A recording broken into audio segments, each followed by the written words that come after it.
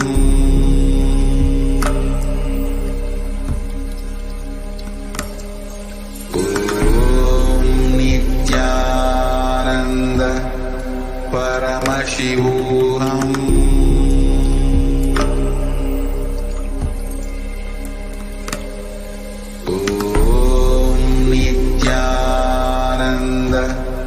Paramashivoham.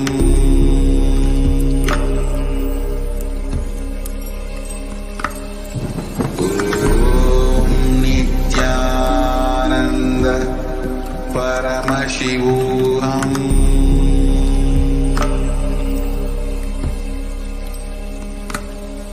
Om Nithyananda Paramashivoham.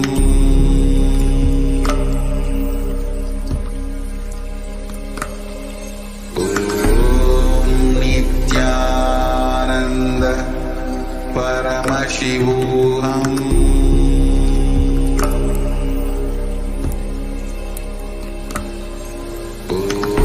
Om Nithyananda Paramashivoham. Om Nithyananda Paramashivoham.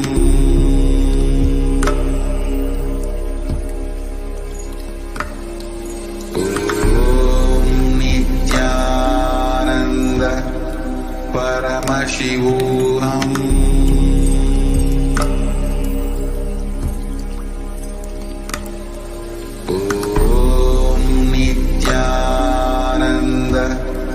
Paramashivoham.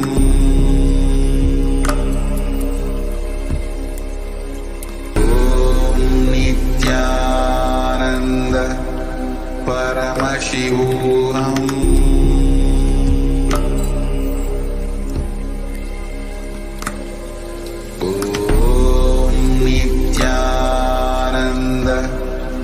Paramashivoham. Paramashivoham.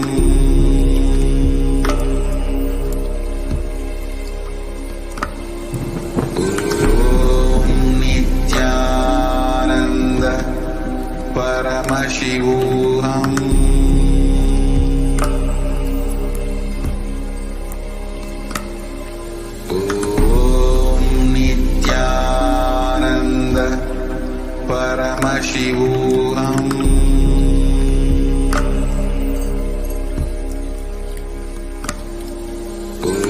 Om Nithyananda Paramashivoham. Paramashivoham.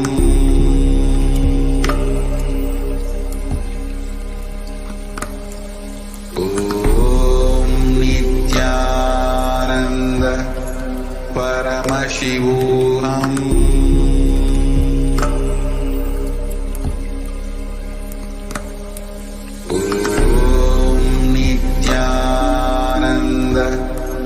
Paramashivoham.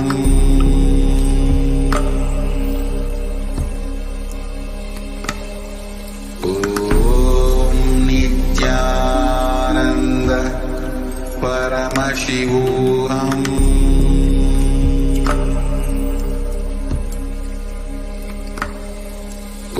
Om Nithyananda Paramashivoham.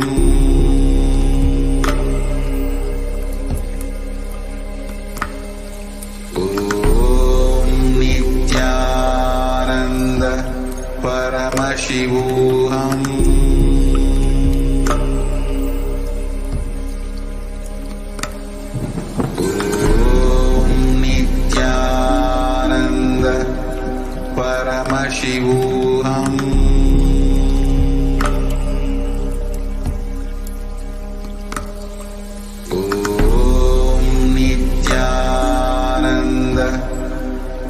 Paramashivoham.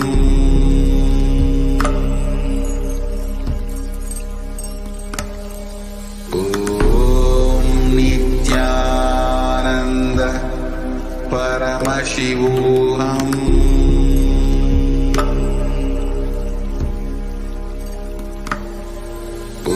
Om Nithyananda Paramashivoham.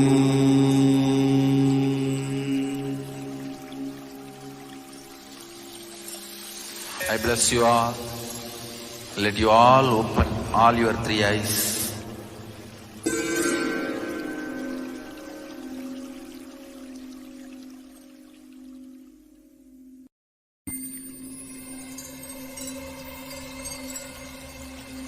I welcome you all with my love and respect. Let you all open all your three eyes. Om Nithyananda Paramashivoham.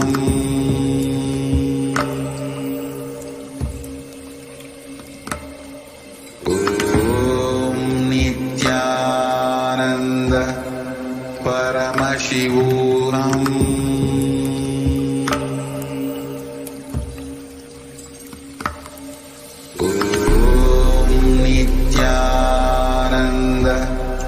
Paramashivoham.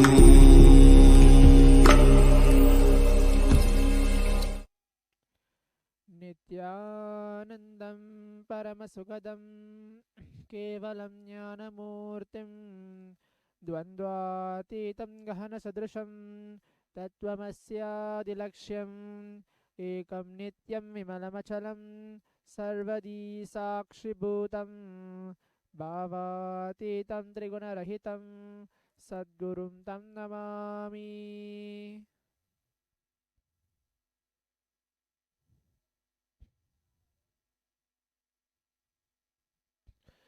Nithyanandam, welcome to today's Parashakti's Akashic reading, and for today's manifesting extraordinary Shaktis, the power manifesting the Shaktis of Paramashiva and Parashakti. In today's power manifestation segment, we're going to be looking into the manifesting the first level power, which is reading and seeing with your eyes completely blindfolded. The Balasans, Nityananda yogis, the initiated disciples of the Supreme Pontiff of Hinduism, will now be demonstrating the powers of third eye and sharing with all the experience and results of the extraordinary manifestation of the divine powers awakening us through Diksha, which is the initiation. In today's Bhava Samaj Darshan, all of us will be receiving the initiation into third eye awakening in various other powers with the blessings and grace of the Supreme Pontiff of Hinduism. We will be manifesting the following powers, which is the third eye, seeing with our eyes completely blindfolded. Third eye is a cosmic browsing center located between the brows, which upon initiation, one can effortlessly express powers and see through the third eye, just as you do with the two eyes. So, what are Shaktis? In the Vedagamas, which is the source scriptures of Hinduism, Paramashiva reveals in elaborate detail that every human being is hardwired to be able to manifest 406 extraordinary Shaktis, the divine powers. Shaktis are described as a system or a method and a science for human beings to explore the various possibilities and powers and have access to various states of consciousness. Shaktis manifest from the fundamental cognition that you are divine. You need to manifest divine, and not you are man. You need to reach divine. Now, let us learn what are the difference between Shaktis and Siddhis. The Shakti is expressed from the space of enlightenment as a side effect of feeling connection with the divine and high integrity with the Guru. The Shaktis are the source of enlightenment, whereas Siddhis are powers that manifest from tapas or penance for enlightenment. Siddhis are on the path of enlightenment. The Shaktis of Paramashiva manifest through ordinary human beings in an extraordinary way after the initiation from the avatar. The Shaktis are permanent, whereas Siddhis are not permanent. Siddhis may divert you from the space of enlightenment. Paramashiva is a primordial divinity in Hinduism, the ultimate reality and cause, which is self-effulgent, Swayam Prakasha, all-pervading, unchanging beyond time, space, form, and causality. As a fundamental base of Avyakta, the unmanifest, and Vyakta, the manifest existence, he performs the Panchakritya, the five cosmic acts of Shristi, creation, Sthiti, sovereign rulership and maintenance, Samhara, rejuvenation, Throbhava, pulling out of delusion, Anugraha, liberating grace for all living entities. The Supreme Pontiff of Hinduism, Jagadguru Mahasanidhanam, His Divine Holiness Bhagavan Nithyananda Paramashivam, is an 1008th living incarnation and representative of Paramashiva and the reviver of Kailasa. the ancient enlightened Hindu civilizational nation, the great cosmic borderless Hindu nation. Ever since the beginning of the civilization, the Sanatana Hindu Dharma has been the cradle of enlightened beings and highly advanced science. It was where the science of enlightenment and powers, Shaktis, was lived and taught as a lifestyle. For the first time in modern day, the Supreme Pontiff of Hinduism is reviving these yogic sciences and transmitting it to the world at a record breaking pace never accomplished before. The knowledge and sciences of manifesting these Shaktis are passed down from one generation to the next through Diksha, which is the initiation by the enlightened gurus. The Supreme Pontiff of Hinduism, being recognized as an incarnation at a very young age, was trained and taught these sciences to revive the initiation and knowledge repositories for billions to manifest the science of power manifestation from the disciplines of Vedanta, Tantra and Sri Vidya, Yoga and Yogic powers, Mantra Shastra, Siddha Vidya, science of Aushadha, Advaita and Bhakti Yoga, Paramashivoham and Paramashivoham. So, how to awaken the divine Shaktis in us? Manifesting Shaktis, the every ultimate truth, which is the Jnana, mapped into your consciousness, Prajna, manifest as a possibility and power of every being, Prajnana. The science of power manifestation is authenticated through four aspects or evidence, which are called Pramana. The first is a Shastra Pramana, which is the eternal, unchangeable truths revealed in the source scriptures. Next is the Atma Pramana, which is the experience and results of Aptas or authorities of Hinduism, the Vedic rishis and scientists who have time tested and verified the science. Atma Pramana, which is the account of the Supreme Pontiff of Hinduism, Bhagavan Nithyananda Paramashivam, this millennium's avatar, personal experience of power manifestation. Pratyaksha Pramana, or which are called the empirical evidence from observation and scientific experimentation.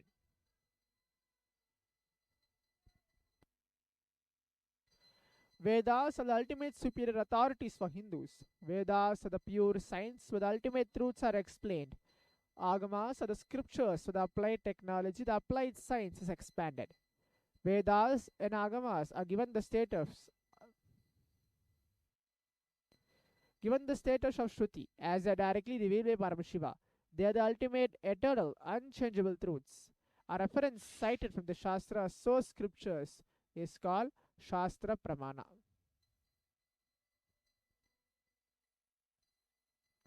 Let us now get ready to witness a very unique and exciting demonstration of the power of third eye. The Shastra Pramana, which is scriptural reference to manifest this power of third eye, goes by Kapalantarmanonyasya Tishtanmilitalochanaha Kramena Manasodardyad Lakshayed Lakshamuttamam. The translation goes, by fixing the mind on the inner space within the crown center and sitting stably without any movement, having the eyes closed in succession, by the stability of the mind and inner space, through the power of the third eye, one directly sees the ultimate goal, Laksham, by having the vision beyond the sight that reveals any object or place, attaining the space of oneness with the source Paramashiva. Atma Pramana, where Bhagavan Krishna says to Arjuna, but you cannot see my cosmic form with these physical eyes of yours. Therefore, I grant you the divine third eye vision. Behold my cosmic appearance. In the Hindu Purana, Bhagavad Gita, Bhagavan Krishna initiates Arjuna into the power of third eye to behold Krishna's Vishwarupa Darshan, the vision of his cosmic form. The 11th chapter of Bhagavad Gita, which contains a description of Bhagavan Krishna's cosmic form, is completely narrated by Arjuna as he sees Krishna through the third eye. In Swamiji's own words, the first experience that I was able to see everything around me, above me, the whole 10 directions, below me, everything I realized. Not only I was able to see, I was able to feel, experience all of that as me. Pratyaksha Pramana, which is a study measures and comparing metabolic cell activity of the brain in conscious and meditative. When doing daily activities, high activity is measured in the brain, where the third eye is located. When in the deep samadhi state, only the third eye region is active, and almost 90% of the brain is rest at peace. Sakshi Pramana is this rare sacred sense of third eye awakening is being made available to humanity for the ultimate enrichment and conscious evolution by the Supreme Pontiff of Hinduism, Bhagavan Nithyananda Paramashivam. Swamiji embodies the most profound yogic state that surpasses all bounds of time, space, and matter. Supreme Pontiff of Hinduism is gifting this pure great sense of third eye awakening, allowed in many other spiritual sciences through initiation, Diksha. Billions of people have been initiated by Swamiji and are experiencing the profound results as extraordinary powers in their everyday life. Now, let us now witness the live Sakshi Pramana demonstration of the power of third eye with the Balasins and Nityananda yogis.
Now, we'll be entering into the power manifestation demonstration directly.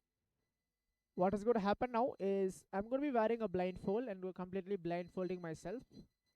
So this is the mindfold which I'm going to wear. This mindfold is completely tested by the ophthalmologist and can't be able to see visibly through any of the light or any vision through this blindfold. This blindfold is made of thick acrylic sheet in the front, and towards the behind is a sponge, and there's an adjustable strap around it also.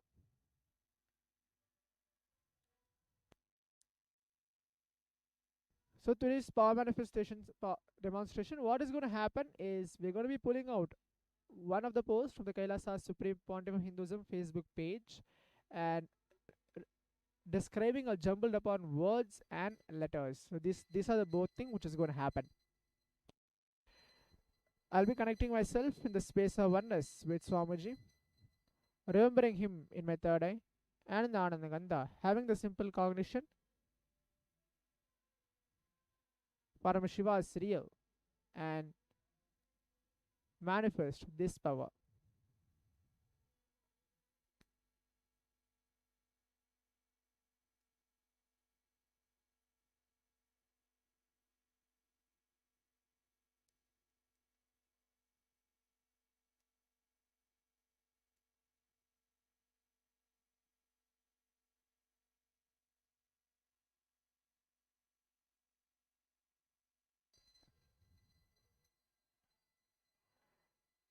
So now, having the simple obedience and simple cognition that Paramashiva is real and remembering him in my third eye and going to manifest this power.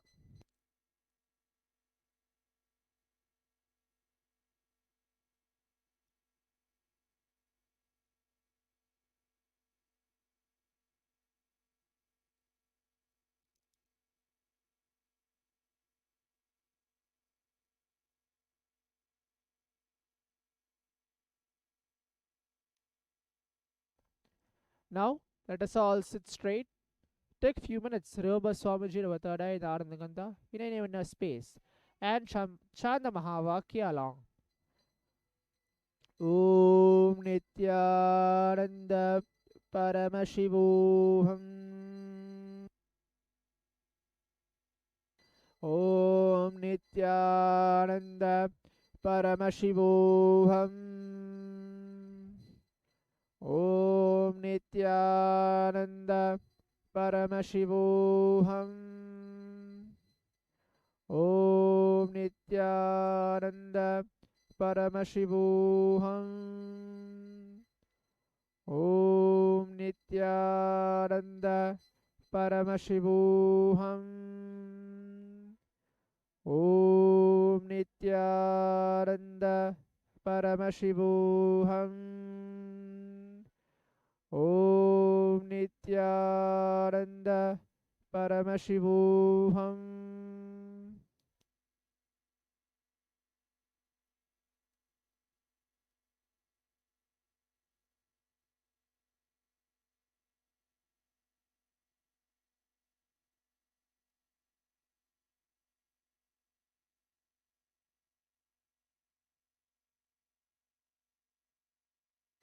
So the first post which is getting projected is Kailasa, which is all a blissful Skandasashti, absolute knowledge, absolute consciousness, and ultimate infinite.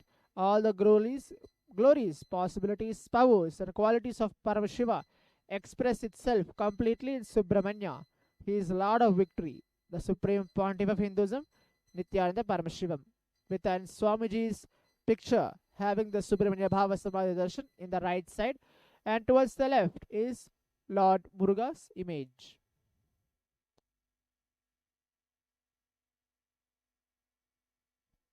Moving on to the next post, which is completely in black and white font.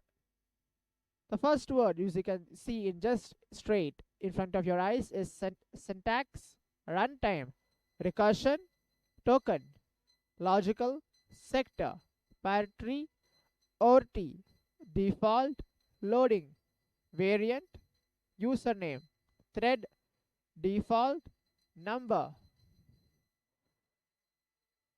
domain, half town, and more. So these are the two posts. One the post from the Kailasa Supreme Pontiff of Hinduism page, and one is a random jumbled upon words letter which is in black and white. Now, if all of you has witnessed this live Sakshi Pramana, just a glimpse of reading with your eyes completely blindfolded, remembering Swamiji in our third eye, and chanting the Mahavakya and manifesting this power. By the end of today's session, we'll be having a guided power manifestation segment to manifest the same extraordinary powers. Stay tuned for the next session. Thank you, Nithyananda.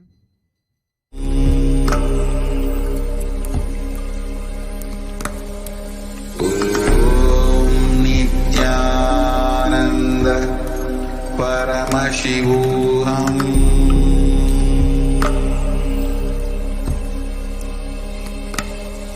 Om Nithyananda Paramashivoham.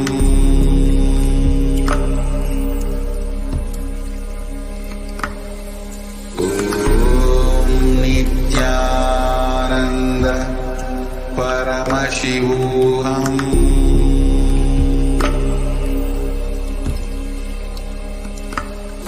Om Nithyananda Paramashivoham. Om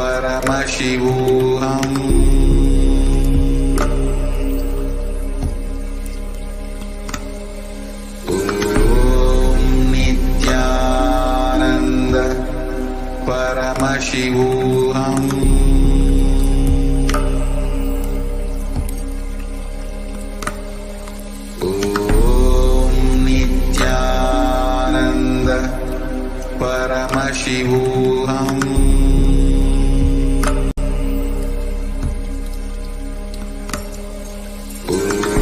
Om Nithyananda Paramashivoham.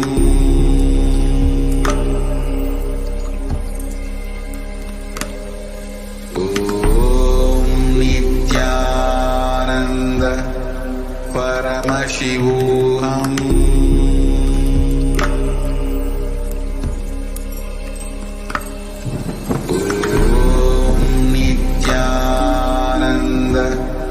Paramashivoham.